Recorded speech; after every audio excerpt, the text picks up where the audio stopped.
03:17 a.m.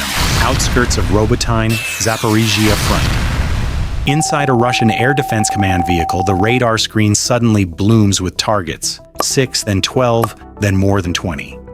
Headsets crackle as radio noise floods the spectrum. Signals overlap, identification collapses. "Engage!" the commander orders.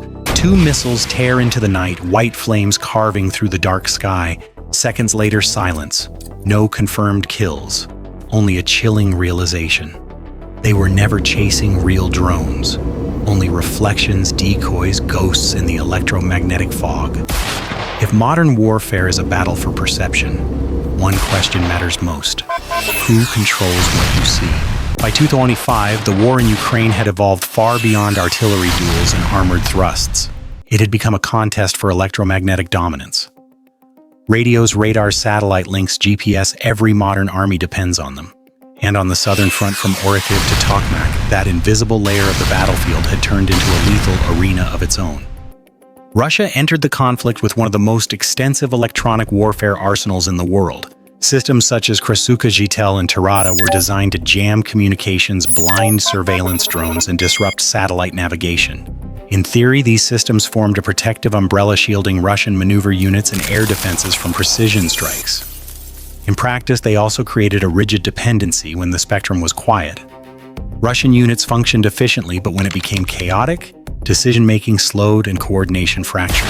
Ukraine faced the opposite problem. It lacked numerical superiority in aircraft long-range missiles and layered air defense networks. What it did possess was adaptability. Forced to fight asymmetrically, Ukrainian planners leaned into speed, improvisation, and rapid experimentation. Drone units became laboratories. Electronic warfare teams worked alongside software engineers, signal analysts, and civilian tech volunteers. The goal was no longer just to evade Russian jamming, but to weaponize Russian expectations. The terrain around Robotyne amplified this shift. Flat farmlands, sparse tree lines, and long sight lines offered little concealment from radar. Traditional low-altitude flight paths were increasingly dangerous. Any single drone or aircraft operating alone was quickly detected, classified, and engaged. Survival now depended on saturation, deception, and timing. This was the strategic backdrop for Ukraine's new electronic warfare tactics. Rather than attempting to overpower Russian systems, Ukrainian units sought to confuse them, to flood sensors with contradictory data, to force air defense crews into split-second decisions based on incomplete information. Each false target increased the cognitive load on the operator. Each second of hesitation opened a window. The question was no longer whether Russian systems could detect incoming threats.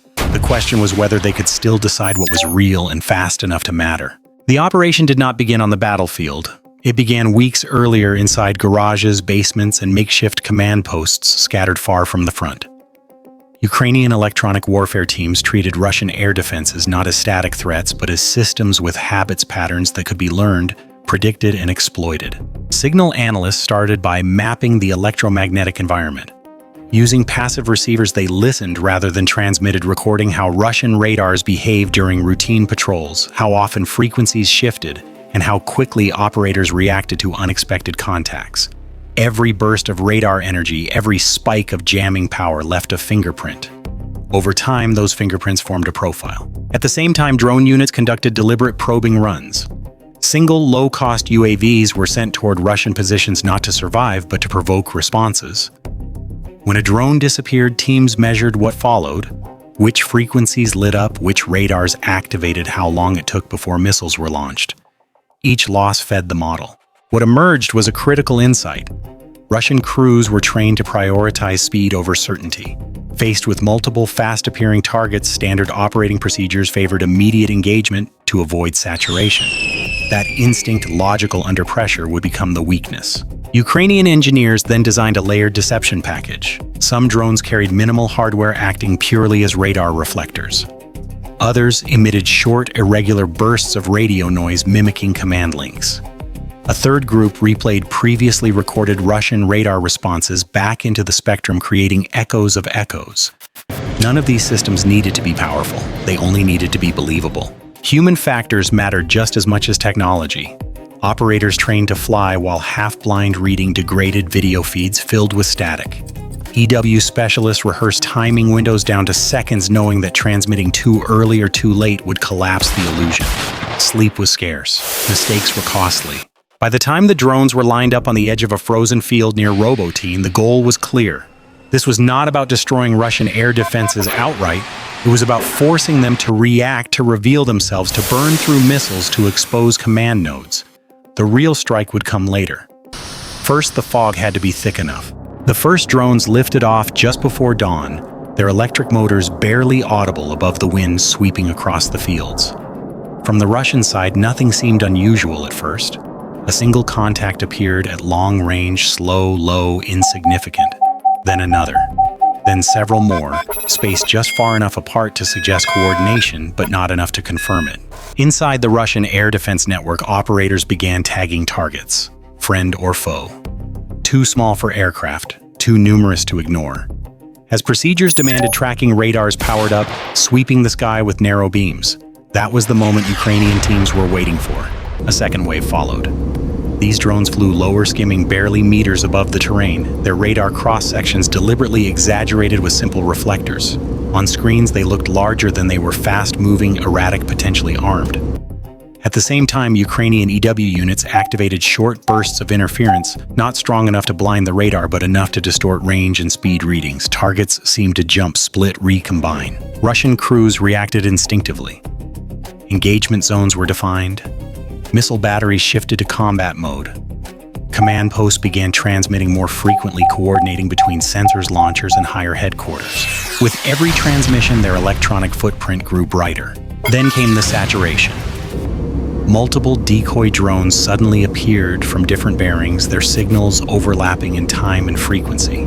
To an operator staring at a cluttered screen, the picture was overwhelming. Some tracks faded, others multiplied. The system struggled to prioritize. A decision had to be made now. Missiles launched. Each launch solved one problem but created another. Radar emissions spiked. Launch signatures revealed precise locations. Ukrainian observers watching through passive sensors and distant optical feeds marked coordinates in real time. The illusion was working. As Russian air defense units focused on the swarm, a separate Ukrainian drone slipped through a gap at extremely low altitude, its video feed degraded but usable. The operator adjusted by instinct rather than clarity, flying by contrast and motion rather than detail. Every second counted. Above him, missiles chased ghosts. Russian countermeasures followed quickly.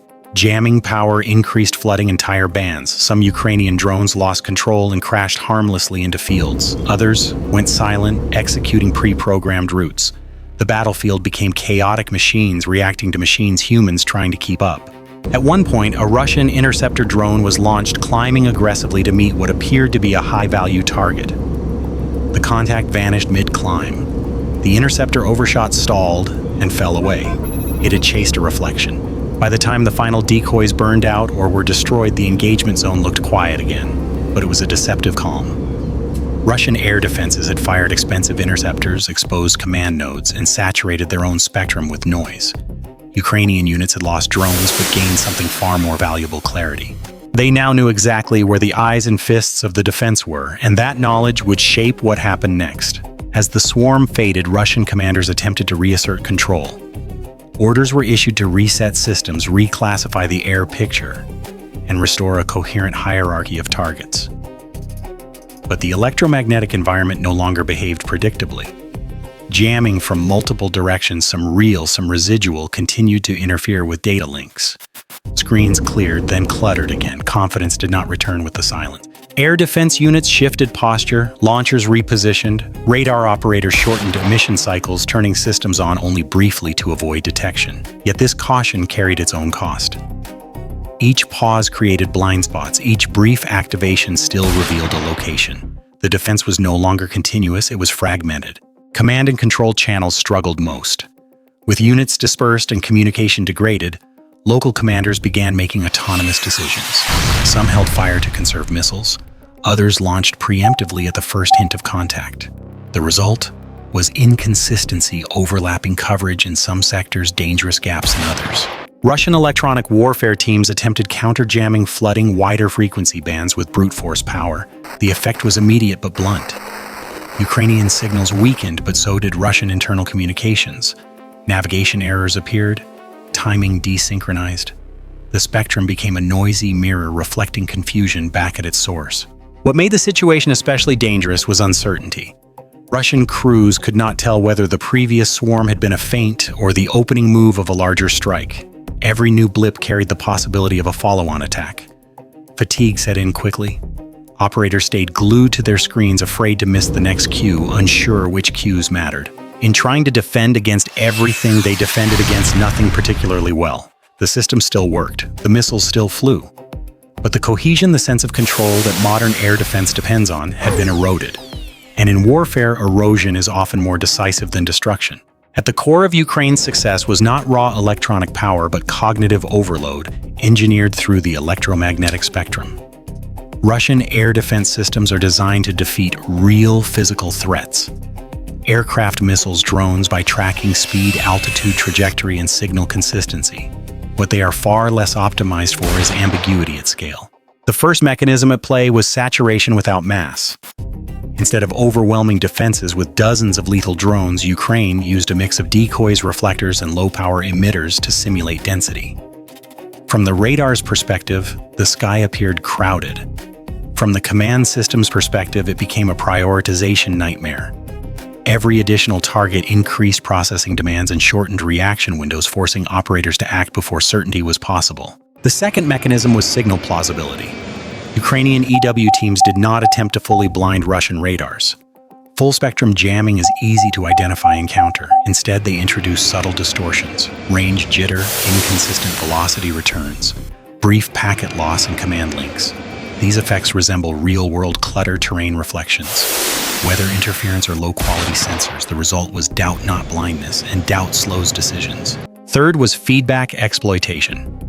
Russian doctrine emphasizes rapid engagement to avoid being saturated. Ukrainian planners counted on this. Every radar activation, every missile launch, and every command transmission revealed location, timing, and system type. Passive sensors could harvest this data without emitting anything themselves. In effect, Russian defenses were teaching Ukraine how they worked live under combat conditions. Cost asymmetry amplified all of this. A decoy drone costing a few $100s forced the expenditure of missiles worth hundreds of thousands. More importantly, it forced crews to expose high-value systems that would otherwise remain hidden. Even when intercepts were successful, the exchange favored the attacker. Finally, there was the human factor. No automated system fully replaces judgment. Operators under stress default to training. When training assumes most targets are real, deception becomes disproportionately powerful. Ukraine did not defeat Russian technology. It reframed the problem Russian crews were trying to solve. In modern warfare, the side that controls the narrative of the battlefield, what appears urgent, what appears real, often controls the outcome. This engagement was a textbook example of that principle in action. The immediate effects of the engagement were subtle but decisive. No dramatic explosions dominated the headlines. No single system was publicly confirmed destroyed that morning. Yet within hours, Russian forces along the sector began adjusting their posture. Radar sites relocated. Air defense coverage thinned as units spread out. Missile expenditure reports showed an unusually high burn rate for a contact phase that had produced no confirmed kills. For Ukraine, the payoff was intelligence and momentum. The data collected during the engagement, emission patterns, reaction times, command link behavior fed directly into follow-on planning. Strike packages could now be routed around known sensor gaps. Long-range fires gained more precise target sets. What began as a test became a force multiplier. At the operational level, the event reinforced a shift already underway.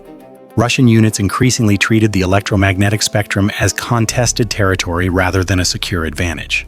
That caution slowed response times and reduced confidence in automated systems. Defensive doctrine became more conservative, trading coverage for survivability. Beyond Ukraine, the implications reached far wider.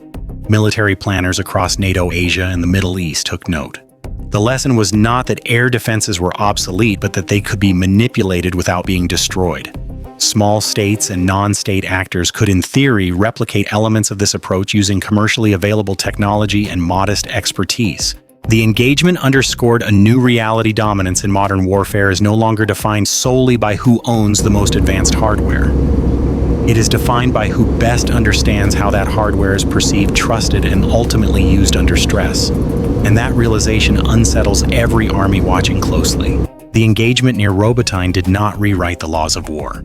It revealed how those laws are quietly being bent. No fortress was stormed, no frontline collapsed overnight. Instead, a handful of engineers, operators, and analysts showed how perception itself could become a weapon. Ukraine's new electronic warfare tactics demonstrated that victory does not always come from destroying an enemy's tools, but from forcing them to misinterpret reality. Russian air defenses fired when they should have waited, exposed themselves when they should have remained hidden, and hesitated when clarity mattered most. None of these failures were catastrophic alone. Together, they reshaped the battlefield. This is the direction modern conflict is moving. Cheaper systems, smarter coordination, and an emphasis on human decision-making under stress are narrowing the gap between large, well-funded militaries and agile adaptive forces. The electromagnetic spectrum, once a support domain, is now a front line in its own right. For those watching from afar, the lesson is uncomfortable. Future wars may be decided long before the first missile hits its target. They may be decided in the moments when operators stare at flickering screens, unsure whether what they see is real and forced to choose anyway. Understanding these moments matters, because the next conflict may not begin with an explosion, but with silence, static, and a question no system can answer for you. Bye for now.